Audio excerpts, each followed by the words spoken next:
안녕하세요. 이번에 데이터베이스 설계라는 주제로 테크톡을 하게 된 우한의자의 김지수입니다. 먼저 시작하기 앞서서 제가 이 주제를 고르게 된 이유가 있는데요. 바로 저희가 실제 웹 서비스를 만들기 시작하면 이 과정을 거쳐야 하기 때문입니다. 그래서 이번 테크톡을 통해서 실제 데이터베이스를 어떻게 설계를 하고 또 좋은 데이터베이스를 설계하려면 어떻게 해야 하는지에 대해 알려드리면 좋을 것 같아서 이 주제를 고르게 되었습니다. 좀 내용이 많다고 느끼실 수도 있는데 잘 알아두면 저희가 실제 웹 서비스 개발할 때 많이 도움이 될 테니까 집중해서 들어주시면 좋겠습니다. 우선 데이터베이스 설계가 무엇인지 한 줄로 정의를 해보자면 한 조직체의 운영과 목적을 지원하기 위해서 데이터베이스를 생성하는 과정인데요. 이 설계의 목적을 조금 더 자세히 살펴보면 사용자가 요구하는 데이터 간의 관계를 표현해야 하고 요구사항에 대한 정확한 이해와 추상화를 위해서 설계를 하게 됩니다. 또한 이렇게 데이터베이스 설계를 해놓으면 원활한 의사소통에도 도움이 되고 데이터 중심의 분석을 하기에도 좋기 때문에 데이터베이스 설계를 진행하게 됩니다.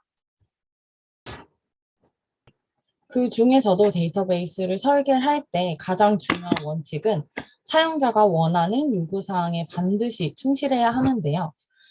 이것은 만약에 우리가 데이터베이스 설계를 했을 때 아무리 잘 만들어 놓은 설계라고 하더라도 사용자가 요구하는 사항이 하나도 맞지 않는다면 그것은 잘 만들어 놓은 데이터베이스 설계다라고 할 수 없을 거예요. 그렇다면 좋은 데이터베이스 설계에는 어떤 것이 있을까요? 한번 보면 시간의 흐름에 따른 데이터의 모든 측면을 나타내야 하고요. 또한 중복을 최소화할 수 있어야 하고 데이터베이스에 대한 효율적인 접근을 제공해야 합니다. 그 외에도 무결성을 제공하고 깔끔하고 이해하기 쉬우며 현실을 최대한 반영할 수 있는 것이 좋은 데이터베이스 설계입니다. 데이터베이스의 설계는 크게 1단계에서 5단계로 나뉘는데요. 이렇게 흐름을 한번 보면 1단계부터 요구사항 수집과 분석, 개념적 설계, 논리적 설계, 정교화, 물리적 설계로 나뉘는데 여기에서 주의 있게 보셔야 할 게 이 DBMS 선택이에요. 논리적 설계에 들어가기 전에 DBMS를 선택을 하고 설계에 들어가는데요. 이 말의 뜻은 논리적 설계 단계부터 물리적 설계까지는 DBMS에 의존적이다라고 할 수 있고요. 그 전 단계인 개념적 설계까지는 DBMS에 독립적이기 때문에 2단계까지는 어떤 DBMS를 선택을 하더라도 적용이 가능한 것을 의미합니다. 그러면 1단계부터 한번 살펴볼 건데요. 요구사항 수집과 분석 단계에서는 고객이나 또는 자신이 원하는 것이 무엇인지 정확하게 분석하기 위해서 진행하는 단계로 요구사항 명세서라는 걸 작성하게 되는데요.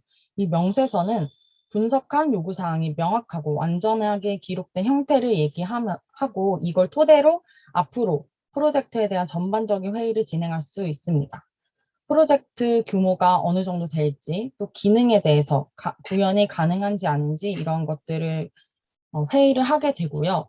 이 1단계가 저는 가장 중요한 단계라고 생각을 하는데 그 이유는 요구 분석을 얼마나 정교하냐에 따라서 실제 구현의 질이 결정되기 때문에 가장 중요한 단계다라고 할 수 있습니다. 이것은 명세서를 어떻게 작성할 건지, 어떤 내용이 들어갔으면 좋겠는지에 대한 간단한 표고, 이거를 이용해서 이렇게 요구사항이 들어간 명세서를 사용자나 요구한 사람에 맞춰서 작성을 하게 됩니다. 이러한 명세서를 가지고 이제 2단계 개념적 설계에 들어가게 되는데요. 이것은 한 조직체에서 사용되는 정보의 모델을 구축하는 과정으로 이러한 것들을 여기서 결정하게 됩니다. 앞에 테크톡에서 이 ER 모델이라는 걸 설명해 줬는데 2단계에서 이 ER 모델을 이용해서 설계를 하게 되고요. ER 모델에는 엔티티나 애트리뷰트, 엔티티의 관계를 다이어그램 형식으로 표현할 수 있어야 합니다. 표기법은 앞에서 설명드려서 제가 간단하게만 보여드릴 건데, 아까 그 질문에서도 좀 헷갈려 하셨던 게 엔티티와 애트리뷰트, 또 이 관계를 조금 헷갈려 하셨던 것 같은데요. 엔티티는 말 그대로 어떤 개체를 얘기를 하는데, 사람이라고 따지면 이 사람한테 적용시킬 수 있는 애트리뷰트는 뭐 사람의 이름, 나이 이런 것들이 애트리뷰트로 들어갈 수 있겠고요. 여기서 애트리뷰트를 정하는 것은 그 사용자의 요구 사항에 맞춰서 애트리뷰트를 결정하면 되겠습니다. 그리고 관계는 앞에 말씀드렸던 것처럼 1대1, 1대 n, m 대 n 이런 관계가 있겠고요. 저는 이 학생이라는 엔티티와 과목이라는 엔티티를 가지고 간단하게 EID를 만들어 봤어요. 여기서 수강이라는 관계가 n 대 m의 형식으로 존재를 하고 이 학생 엔티티에는 다양한 애트리뷰트가 존재하는데 여기서 저는 학번을 키로 줬고요. 이 과목에서는 키가 될 만한 게 없는 것 같아서 이 과목 번호라는 걸 부여해서 키로 할당해 주었습니다. 세발 표기법이라고 또 이렇게 관계를 표현할 수 있는 방법이 있고요. 저는 툴을 이용해서 이 세발 표기법을 이용해서 한번 제가 또 앞서 만들었던 그 다이어그램을 이처럼 표현을 했는데요. 여기서 엔티티가 여기서 이 관계부터 보면 이 관계가 릴레이션으로 되게 되면 외래키가 될 수 있고요. 이 엔티티는 나중에 테이블로 전환이 가능하고 이 스튜던트 학번과 과목 번호는 기본 키가 되며 애트리뷰트들은 나중에 칼럼으로 변경이 될 수 있습니다. 제가 아까 그 논리적 단계에 들어가기 전에 어떤 걸 설정해주는 단계가 필요하다고 했는데 혹시 기억하시나요? 어떤 건지? 그 논리적 단계에 들어가기 전에 제가 DBMS를 설정해야 된다고 말씀드렸는데요. 이 DBMS를 설정할 때는 이런 기술적, 정치적, 경제적 다양한 요인을 고려해서 자신한테 맞는 DBMS를 골라주시면 되는데 아무래도 가장 큰 요인은 이런 경제적인 요인이 가장 좀 많이 고려되는 요인이다라고 볼 수 있겠고요. DBMS를 골라주신 다음에 논리적 단계에 넘어가게 됩니다. 현실 세계 자료를 컴퓨터가 처리할 수 있도록 변환하기 위해서 선택한 DBMS에 맞는 논리적 스키마를 생성하게 되는데요. 그 이전에 만들어 놓은 ER 스키마를 릴레이션으로 사상하는 단계라고 볼 수 있습니다. 7단계로 구성이 되어 있는데 이처럼 되어 있고요. 정규 엔티티 타입이냐 약한 엔티티 타입이냐에 따라서 릴레이션을 설정을 해줄 수 있고 또 어떤 관계 타입이냐에 따라서도 릴레이션을 사상해주는 방법이 달라지게 됩니다. 저는 아까 엔티티 2개를 가지고 해서 1단계와 5단계 과정만 거치게 되는데 더 많은 엔티티가 있을 때는 이 모든 단계를 거치게 되고요. 저는 아까 제가 만들어 놓은 걸로 예시를 보여드리면 이 스튜던트와 서브젝트는 모두 키를 가지고 있기 때문에 2단계가 아니라 1단계에 해당이 돼서 이처럼 릴레이션으로 만들어지게 되겠고요. 또 새로운 릴레이션을 추가를 해서 이 관계에 있던 enrolls라는 릴레이션을 추가해서 이 다른 릴레이션에 있던 기본 키를 가져와 외래 키로 사용하게 되고 결과적으로 세 가지 릴레이션이 나오는 걸 확인할 수 있습니다. 그 다음 4단계는 정규화인데요. 스키마 정제 단계로 중복을 제거하는 과정인데 정보의 손실 없이 중복과 갱신 이상을 검사하도록 해야 합니다. 이 논리적 설계에서 릴레이션을 사상한 후 함수의 종속성이라는 것을 기반으로 릴레이션을 재구성하게 되는데요. 릴레이션을 분해하는 과정도 여기에 포함이 되는데 이 분해에는 좋은 분해와 나쁜 분해가 있습니다. 그리고 여기서 갱신 이상은 여기 밑에 보시는 것처럼 수정 이상, 삽입 이상, 삭제 이상 이런 걸 다 통틀어서 갱신 이상이라고 합니다. 정규화를 잘 이해하기 위해서는 결정자와 함수의 종속성에 대한 이해가 필요한데요. 먼저 결정자를 보면 결정자는 키와 개념이 비슷하다고 보시면 되는데 여기를 보시면 여기 이 릴레이션에서는 학번과 이메일이 결정자가 될 수 있습니다. 학번을 알면 이름과 이메일, 학년이 결정될 수 있고요. 이메일을 알면 학번과 이름이 결정될 수 있기 때문에 이 릴레이션에서는 학번과 이메일이 결정자로 지정될 수 있습니다. 그리고 함수의 종속성은 정규화 이론의 핵심인데요. 완전 함수적 종속성과 이행적 함수적 종속성이 있고요.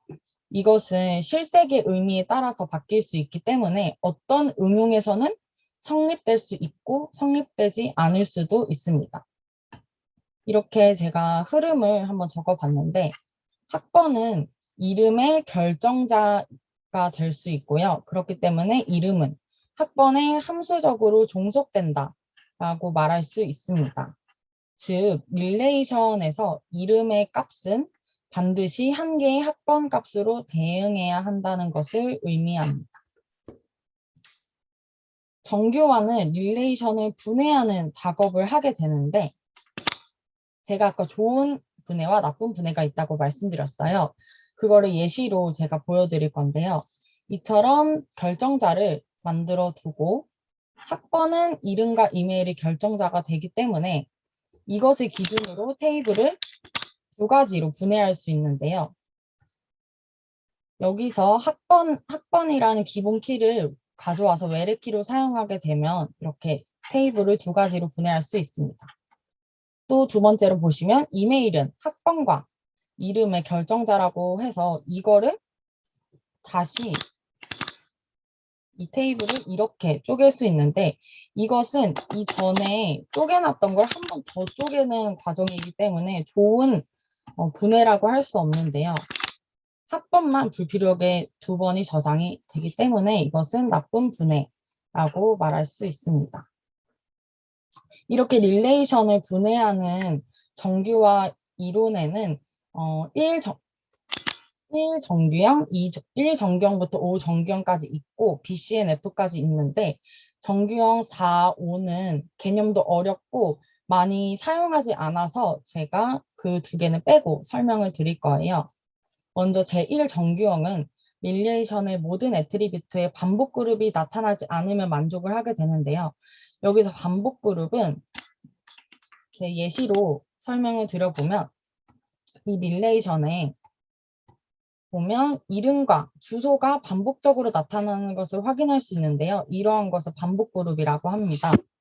이런 반복 그룹을 나타나지 않게 릴레이션을 분해하면 제1정규형에 만족하는 릴레이션을 만들 수 있고요. 보시면 이름과 이렇게 릴레이션을 분해하게 되면 이름과 주소가 반복적으로 나타나지 않는 것을 확인할 수 있습니다.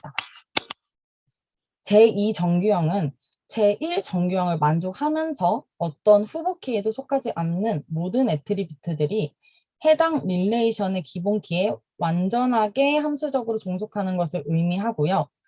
기본키가 한 개의 애트리뷰트로 이루어진 릴레이션이 제1정규형을 만족할 경우에는 제2정규형도 만족을 하는데 기본키가 두 개 이상의 애트리뷰트로 구성된 경우에는 제2정규형을 만족하는지 고려를 할 필요가 있습니다. 이것도 예시로 한번 보면 이러한 테이블이 있을 때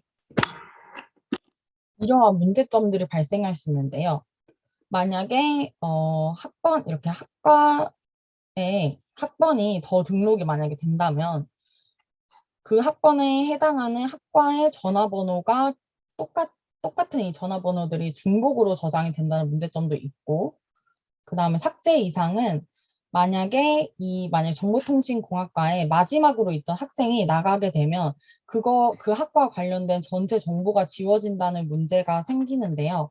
이런 문제들이 생기는 이유는 부분 함수적 종속성이 존재하기 때문인데요. 이 부분 함수적 종속성에 대해서 설명을 해드리면 릴레이션에서 학과 이름과 학과 전화번호는 학번에 종속이 되고요. 또 이 학점은 과목 번호와 학번에 종속이 되는데 부분함수적 종속성이라는 것은 이 학과 전화번호랑 학과 이름이 기본 키가 되는 것에 모두 종속이 되어야 되는데 이 둘은 학번이라는 기본 키에 맞게 종속이 되지 않아요. 이것을 부분함수적 종속성이라고 하고요. 이걸 해결하기 위해서는 이와 같이 릴레이션을 분해함으로써 완전함수적 종속성이 되도록 만들어질 수 있습니다. 제3정규형은 마찬가지로 제2정규형을 만족하면서 키가 아닌 모든 애트리뷰트가 그 해당 릴레이션에 이행적으로 종속하지 않아야 하는데요.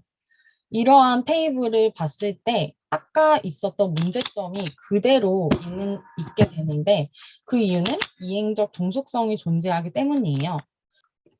학과 이름과 학과 전화번호는 학번에 종속이 되면서 이 학과 전화번호가 또 학과 이름에도 종속되게 되는데요.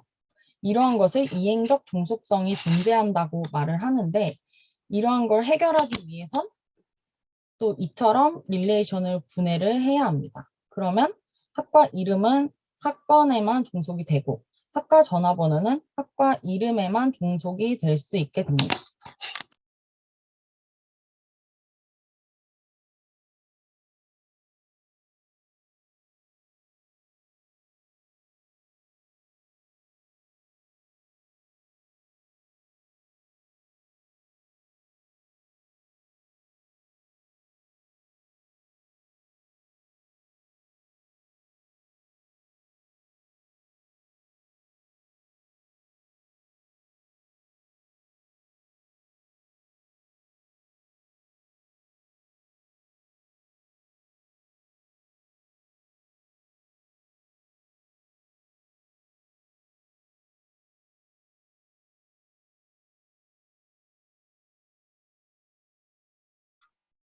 그래서 최종적으로 정리를 해보자면 제1정규형이 아닐 경우 반복 그룹을 제거를 해주고 제1정규형을 만족을 하면 부분함수적 종속성을 제거를 해서 제2정규형을 만들어주고 또 이행적 종속성이 있을 경우 제거해준 뒤 3정규형을 만들고 마지막으로 후보키가 아닌 결정자를 제거함으로써 BNCF에 만족하는 정규형을 만들어줄 수 있습니다.